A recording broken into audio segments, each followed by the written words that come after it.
चलो, तो सबसे पहले जो हमें इसमें, तो हम रिगिड बॉडी क्यों पढ़ रहे हैं? जैसे एक पंखा है, सपोज करो, क्योंकि रोटेशन से कनेक्टेड है ये चीज़। यानी हमें देखना है कि रिगिड बॉडीज कैसे मूव करती हैं। सपोज करो कि ये पंखा है, ठीक, ये इसका एक्सिस ऑफ रोटेशन है। तो भाई रोटेशन करने के बाद, रोटेशन से पहले इसका जो शेप और साइज है वो तो सेम ही रहेगा ना। हाँ, जब ये मूव करेगा तो थोड़ा सा एक्सटेंड हो जाएगा, हल्का सा। लेकिन इसके जो पॉइंट्स हैं, जैसे अगर मैं इसको ए बोलूँ, इसको बी बोलूँ, तो ओ ए और ओ बी जो है लगभग सेम ही रहेंगे। ठीक है, तो यही बात कह रहा है कि जैसे ये पॉइंट मैंने ए लिया, बी लिया, तो इसमें जो डिस्टेंस है वो सेम रहेगा। यानी ओ ए भी सेम है, मान लो ए को एक्स ले लिया, ओ बी को भी एक्स ले लिया, तो ये दोनों सेम ही रहेंगे। ठीक है, अब जैसे मैं अगर बोलूँ एक्सटेंडेड बॉडी क्या होती है? एक्सटेंडेड बॉडी का मतलब क्या होता है बेटा? फिनिट साइज की जो बॉडीज होती है उनको हम एक्सटेंडेड बॉडीज कह सकते हैं। ठीक है, तो इस चैप्टर में हमें रोटेशन से रिलेटेड सारी चीज़ें पढ़नी है, और एक कॉन्सेप्ट हमें पढ़ना है, centre of mass. Centre of mass. तो कभी आपने सोचा है कि पिलर्स क्यों होते हैं मकान में? मकान में पिलर्स क्यों यूज़ किए जाते हैं? जैसे पिलर्स बना देते हैं। फिर एक चीज़ और देखा होगा, जब मकान बन रहा होता है तो बल्लियाँ ऐसे लगा देते हैं, बांस की जो बल्लियाँ होती हैं वो ऐसे, या लकड़ी की जो बल्लियाँ होती हैं ऐसे लगा देते हैं। जैसे छत की जब सीमेंट डाल रहे होते हैं तो अलग अलग पोजीशन पे लगा देते हैं। फिर तुमने एक और चीज़ नोटिस करी होगी कि बच्चे क्या करते हैं, एक उंगली पे बास्केटबॉल को उठा लेते हैं। पूरी की पूरी बास्केटबॉल एक उंगली पे होती है। ठीक, तो इन सब का कनेक्शन सेंटर ऑफ मास और सेंटर ऑफ ग्रेविटी से है। ठीक, सेंटर ऑफ मास और सेंटर ऑफ ग्रेविटी से। ठीक, तो सेंटर ऑफ मास से हम बहुत सारी चीज़ें एक्सप्लेन कर सकते हैं। अब जैसे मैं अगर बोलूं कि तुम्हारे पास अगर कोई एक सिमेट्रिक बॉडी है, सिमेट्रिक, अनसिमेट्रिक नहीं कह रहा हूं मैं,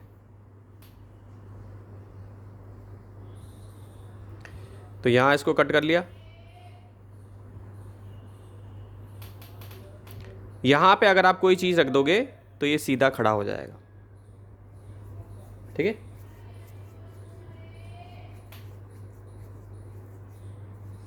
समझ गए? अब एक चीज़ और ध्यान रखना है कि वैसे कोई 100% रिगिड बॉडी नहीं होती। जैसे पंखे का एग्जांपल मैंने बताया, तो पंखा भी थोड़ा सा मूव करेगा तो उस पर कुछ फोर्स लगेगी, जिसकी वजह से हल्का फुल्का ये क्या होगा, डिफॉर्म होगा। लेकिन हम उस डिफॉर्मेशन को क्या लेंगे, नेग्लिजिबल मानेंगे। ठीक, तो व्हील, स्टॉप, स्टील, बीम हो गई, मॉलिक्यूल्स हो गए, प्लैनेट, इन सब में जो थोड़ा बहुत बेंडिंग हो रही है, जो वाइब्रेशंस हो रही है, उसको हम नेगलेक्ट करके उसको हम क्या मानेंगे, रिगिड बॉडी मानेंगे। अब जैसे मान लो एक और एग्जांपल देता हूँ कि छत, लोग ऐसा सरिये लगते हैं ना इसमें, ये छत बनती है तो सरिये लगाते हैं ऐसे। अगर 10-15 साल बाद देखोगे ना तो सरिये टेढ़े हो जाते हैं, हल्के से डिफॉर्म हो जाते हैं हल्के से। ये अटैच तो रहेंगे लेकिन थोड़ा सा इनका शेप जो है, या छत थोड़ी सी हल्की सी ऐसे यूँ हो जाती है, गिरती नहीं है लेकिन ऐसी रहती है। समझ गए? तो रिगिड बॉडी में जो थोड़ा बहुत डिफॉर्मेशन हो रहा है, 100% तो रिगिड बॉडी कोई होती नहीं है, तो थोड़ा बहुत डिफॉर्मेशन हो रहा है उसको हम नेगलेक्ट करके चलते हैं। ठीक है बच्चों? तो रिगिड बॉडी का मोशन कैसा हो सकता है, कैसा कैसा रिगिड बॉडी का मोशन हो सकता है? तो सबसे पहले एनसीईआरटी में एक फिगर दी हुई है, ये फिगर दी हुई है। ठीक है, तो इस पे जो ब्लॉक है जो यहाँ से स्लाइड हो रहा है, ये जो ब्लॉक स्लाइड हो रहा है, इसको हम रिगिड बॉडी कह सकते हैं। ठीक, अब इस पे दो पार्टिकल मैंने बना दिए, P1 और P2।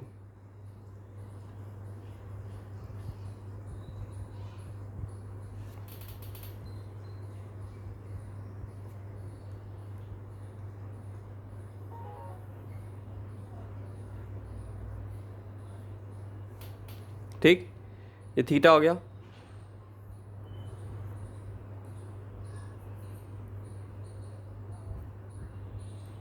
ये भी होगा। ठीक, अब इस पे जो दो पार्टिकल मैंने बताई है, मैंने ये जो दो पॉइंट्स बताए हैं P1 और P2, ये फिक्स रहने वाले हैं। ठीक, तो ये P1 की भी वेलोसिटी सेम है, P2 की भी वेलोसिटी सेम है। तो इसमें इंपॉर्टेंट चीज़ क्या है, they have same velocity at any instant.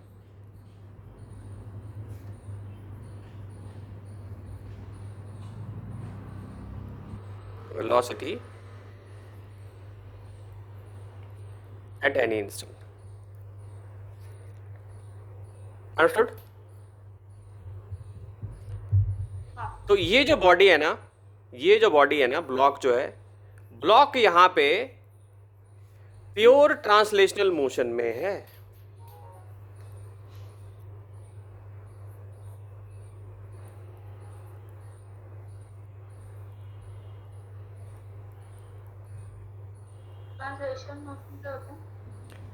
जब सारे पार्टिकल एक ही वेलोसिटी से मूव कर रहे हो बॉडी के, ठीक।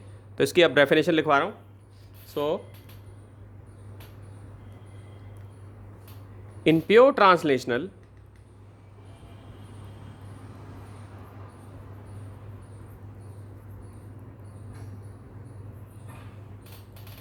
motion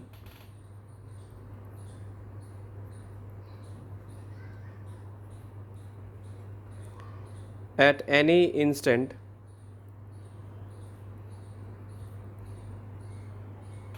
of time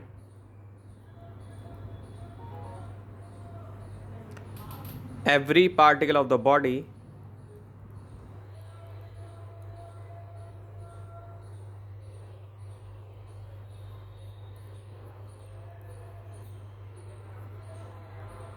has the same velocity.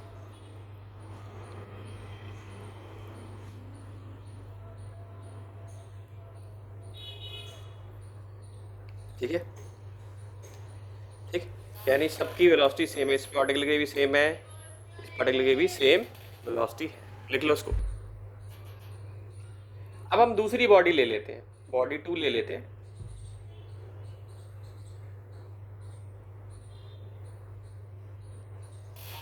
ये हो गया ए, ये हो गया सी, ये हो गया थीटा।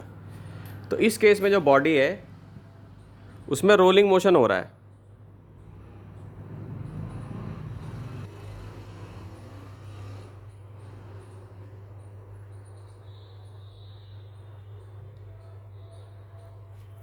ठीक, अब इस पे एक पॉइंट यहां पर है, इसकी वेलोसिटी कुछ और है।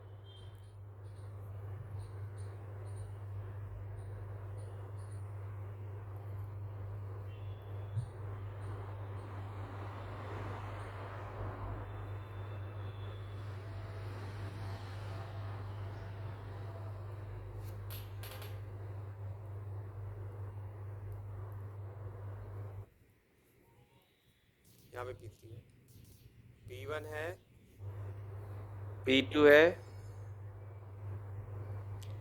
P3 और P4 है।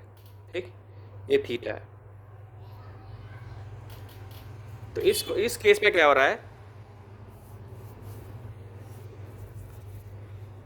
कि सबका मोशन जो है पॉइंट्स का, सबका जो वेलोसिटी है वो डिफरेंट है। ठीक, so all its particles are not moving with the same velocity.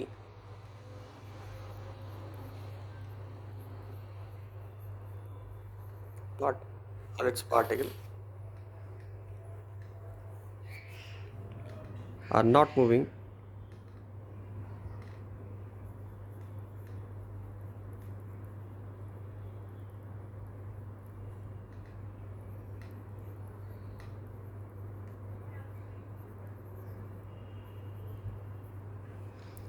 with same velocity at an instant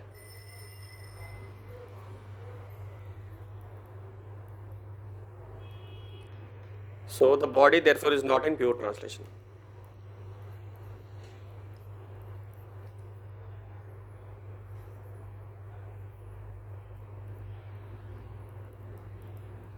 translation तो है बट प्योर ट्रांसलेशन नहीं है।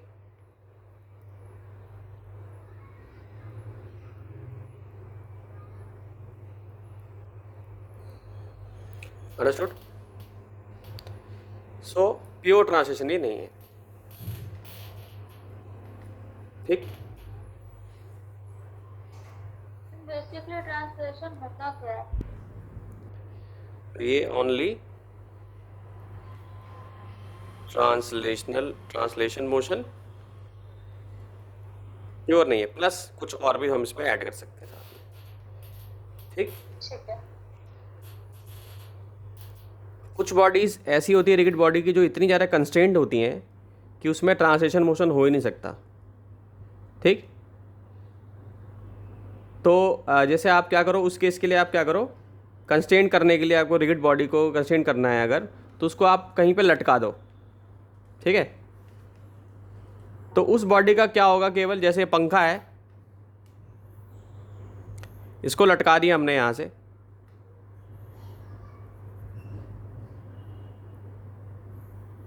इसको लटका दिया यूँ, लाइक दिस।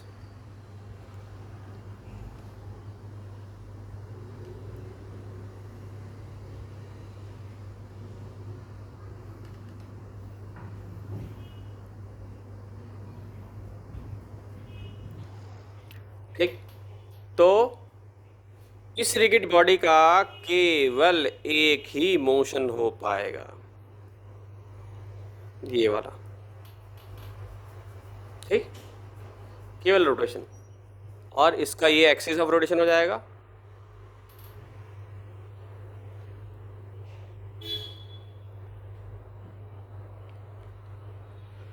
ठीक। तो ऐसे बहुत सारे एग्जाम्पल है जहाँ पर कि तुम्हें ये चीज़ें मिलेंगी। जैसे आपने झूला झूला होगा मेले में, तो मेले में ऐसे बहुत बड़ी जाइंट व्हील सी होती है। ठीक, होती है ना, ये भी एक एग्जाम्पल हो जाएगा। ठीक है। फिर ये सब किसके एग्जाम्पल है, फिक्स एक्सिस के रोटेशन हो रहे हैं, रोटेशन एक फिक्स्ड एक्सिस के लॉन्ग हो रहा है। ठीक। और जो मटका बनाते हैं, कुम्हार जो होते हैं, जो मटका डिज़ाइन करते हैं, तो मटका जो बनाने वाले होते हैं वो भी, उसमें भी एक ही रोटेशन होता है, एक ही एक्सिस ऑफ रोटेशन होता है, लाइक दिस। ये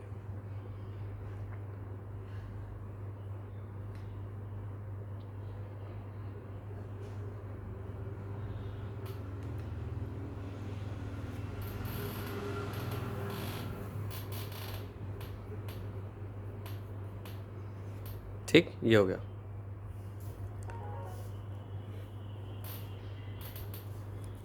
ठीक है, इसको लिख लो।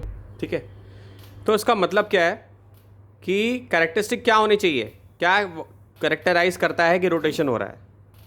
तो सारे पार्टिकल जो है वो एक सर्कल में मूव कर रहे होते हैं, यानी ये पार्टिकल जैसे यहाँ से अगर ये पार्टिकल है तो ये पार्टिकल भी, इसका भी रोटेशन कैसा होगा, सर्कल पे होगा। ठीक। और सर्कल में तो मूव करेगा ही, और उसका जो प्लेन होगा वो परपेंडिकुलर टू द एक्सिस होगा, यानी कि ये जैसे प्लेन है, ये देखो ये एक्सिस है ना, ये जिसका एक्सिस रोटेशन है, तो उसका जो प्लेन है वो देखो यहाँ पे 90 का एंगल बन रहा है। ठीक, हमेशा परपेंडिकुलर होगा।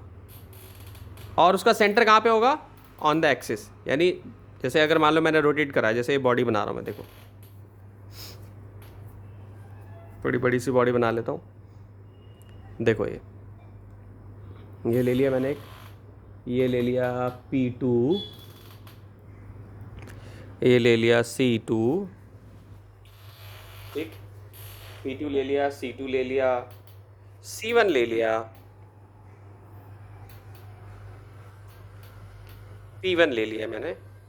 ठीक, तो ये रोटेट करा रहा हूँ मैं दोनों पॉइंट्स को।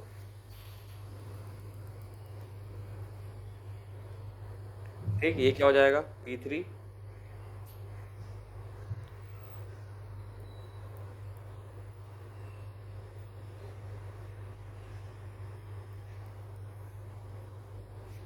Y,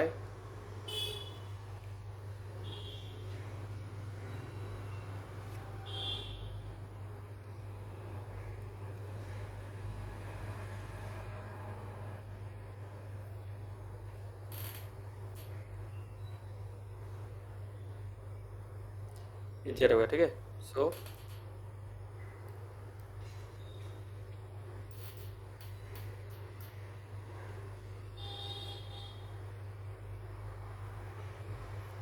ये एक एग्जाम्पल हो गया इसका। देखो ये भी सर्कल में रोटेट कर रहा है पार्टिकल, ये इसका एक एक्सिस रोटेशन है, और ये सारे के सारे क्या हैं, इनका जो प्लेन है वो परपेंडिकुलर टू द एक्सिस है। ठीक है। यहाँ से देखो 90 का एंगल बन रहा है ना इधर, ऐसे भी 90 हो रहा है। ठीक, तो ये इंपॉर्टेंट कैरेक्टरिस्टिक है कि भाई रोटेशन हो रहा है तो ये सारी चीज़ें उसमें होनी चाहिए। ठीक है, इसको लिख लो। तो एक मोशन आपने देखा होगा लट्टू, स्पिनिंग टॉप जिसको बोलते हैं। तो लट्टू अगर अभी कभी आपने देखा होगा तो लट्टू ऐसे मूव करता है, ये ऐसे मान लो ये यहाँ पे गड़ा ऐसे, और ये ऐसे गोल घूमेगा पूरा ऐसे करके, गोल गोल घूमेगा यूं करके घूमेगा। तो लास्ट में जब ये रुकने वाला होता है तो ऐसे रोटेट करने लग जाता है यूं। पहले तो सीधे रोटेट करेगा, मान लो ऐसे रोटेट कर रहा है यूं, सीधा सीधा घूमेगा। जब ये खत्म होने वाला होगा तो इस तरीके से ये कोन बनाएगा। तो इसका एक चीज देखने वाली है कि इसका जो पॉइंट ऑफ कांटेक्ट है ना, ये हमेशा फिक्स होगा। ठीक है, इसका जो पॉइंट ऑफ कांटेक्ट होगा वो हमेशा यहाँ पे फिक्स होगा। ठीक, तो इस टाइप के मोशन को हम कहते हैं प्रिसेशन। ठीक है, so point of contact of the top with the ground is always fixed. ठीक है, इसको भी लिख लो। इस केस में तो सारी चीज़ फिक्स थी, बिल्कुल स्ट्रेट ये जा रहा था, बिल्कुल स्ट्रेट ये भी जा रहा था, दोनों पॉइंट्स इसके जैसे मान लो अगर ये ए और ये बी लिए हुए मैंने तो फिक्स है।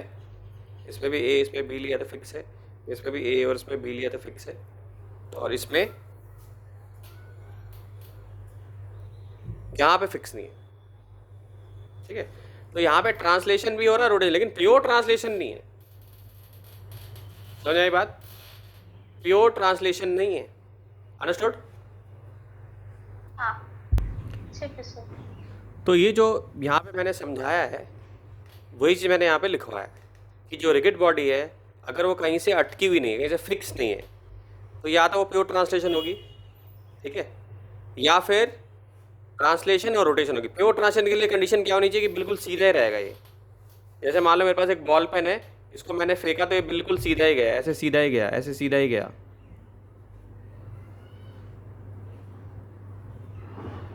ठीक, और नहीं तो ये क्या करेगा, ये मोशन में आएगा, ऐसे ऐसे मोशन में घूमेगा ये। सर जो आपने दोनों डिफरेंस बताए थे, प्योर ट्रांसलेशन और combination of translation and rotation, ये पाइवेटेड होते हैं, बस इनमें वो एक्सिस का डिफरेंस होता है। हाँ, एक्सिस का देखना होता है कि तुम्हें एक्सिस किस तरीके से मूव कर रहा है, एक्सिस का क्या पोजीशन है। और जैसे ये सबसे पहला, ये बहुत बढ़िया एग्जांपल था, सबसे पहला वाला जो है ये। अब देखो यहाँ पे कि ये भी सेम मूवमेंट हो रही है सबकी, ठीक, सब सेम मूवमेंट हो रही है, पॉइंट भी सारे फिक्स हैं, ठीक है। और यहाँ पे भी क्या हो रहा है, सेम मूवमेंट हो रही है, पॉइंट भी सारे फिक्स हैं, ठीक है। लिख लिया इसको। तो सेंटर ऑफ मास का इंट्रोडक्टरी आइडिया तो मैं दे चुका हूँ पहले ही कि अगर कहीं किसी बॉडी में सिमिट्री है, तो जैसे हमने उसको कट किया, यहाँ से यहाँ तक कट किया, तो ये वाला जो पॉइंट होगा ना, ये सेंटर ऑफ मास हो जाएगा, ठीक है। जैसे मान लो कि ये पॉइंट हमने लिया तो ये सेंटर ऑफ मास, सर्कल का क्या हो जाएगा, यहीं कट हो रहा है, ये सेंटर ऑफ मास हो जाएगा। लेकिन किसके लिए वैलिड है ये, सिमेट्रिक बॉडीज़ के, यानी जिसमें सिमेट्री, यानी इक्वल पार्ट्स में जिसे हम कट कर सकते हैं। तो सपोज करो कि जैसे मान लो अब एक लाइन है मेरे पास, सपोज करो ये लाइन है,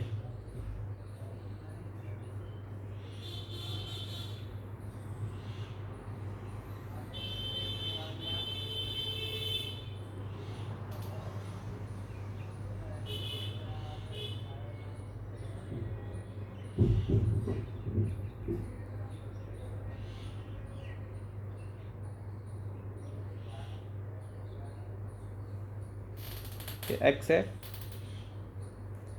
एक्सिस है, ये M1 M2 है। तो देखो इस लाइन में भी सिमेट्री है ना, है ना सिमेट्री यहाँ पे। तो यहाँ पे ओरिजिन अगर हमने लिया तो यहाँ से यहाँ तक हम क्या ले लेंगे, x1 डिस्टेंस ले लेंगे, और यहाँ से तक हम क्या ले लेंगे,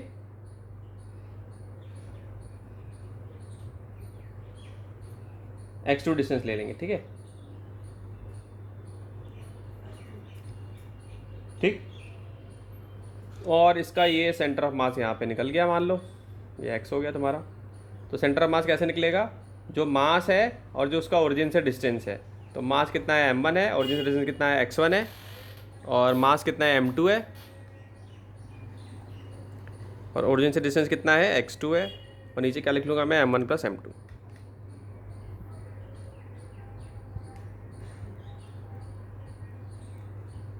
ठीक है, ये क्या आ जाएगा, x।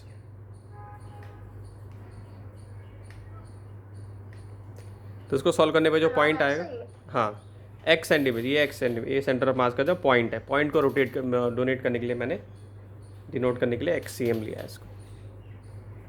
सर वो आपने बीच में जो बनाया है m1 और m2 के, वो वही सेंटर ऑफ मास है जो x एक्सिस नहीं नहीं नहीं, ये मास रखे हुए हैं पॉइंट्स पे, ये मास रखे हुए हैं। ठीक है, तो ये x2 हो गया तुम्हारा यहाँ से यहाँ तक डिस्टेंस, तो हमने इसको लिख लिया ऐसे। ठीक, अगर मास सेम होते हैं, if m1 and m2 = m,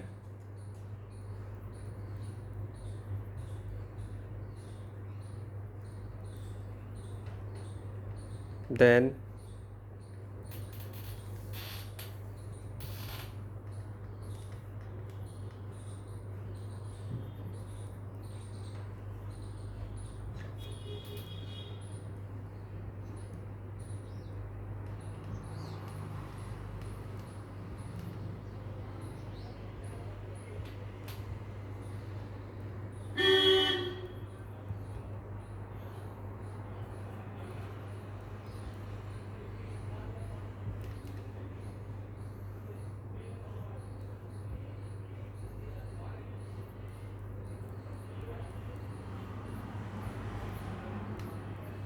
क्या आ जाएगा ये,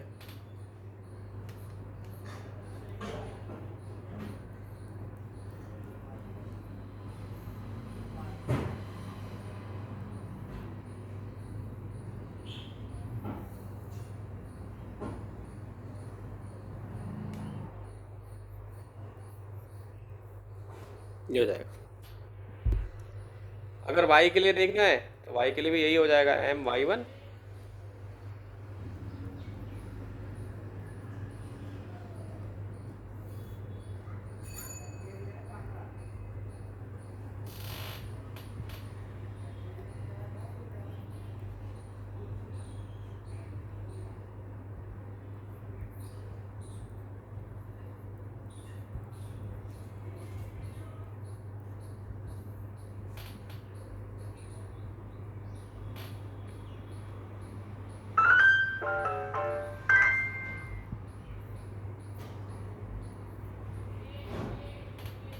ठीक है, ये हो जाएगा m1/1 + m2/2 upon m1 + m2, ये y का हो जाएगा।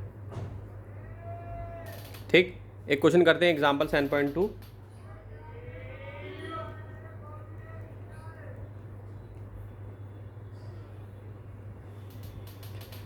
Find the centre of mass of triangular lamina. बहुत सिंपल क्वेश्चन है, अभी जो कॉन्सेप्ट बताया उसके हिसाब से चलना है आपको। ये L हो गया, ये M हो गया, ये N हो गया,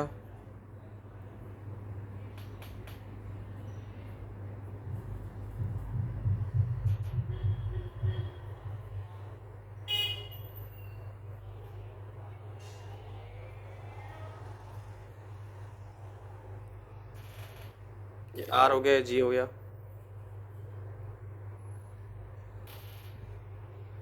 ये P हो गया। ठीक, तो इसका सेंटर ऑफ मास अगर हमें निकालना है तो सिंपल जो टेक्निक मैंने बताई है, क्या बताइए, ये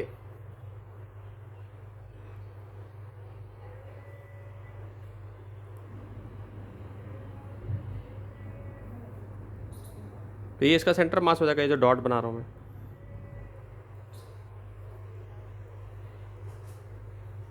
ठीक, क्यों हो रहा है ऐसा इसमें, क्योंकि सिमिट्री है। ठीक है, क्यों हो रहा है, क्योंकि इसमें सिमिट्री है।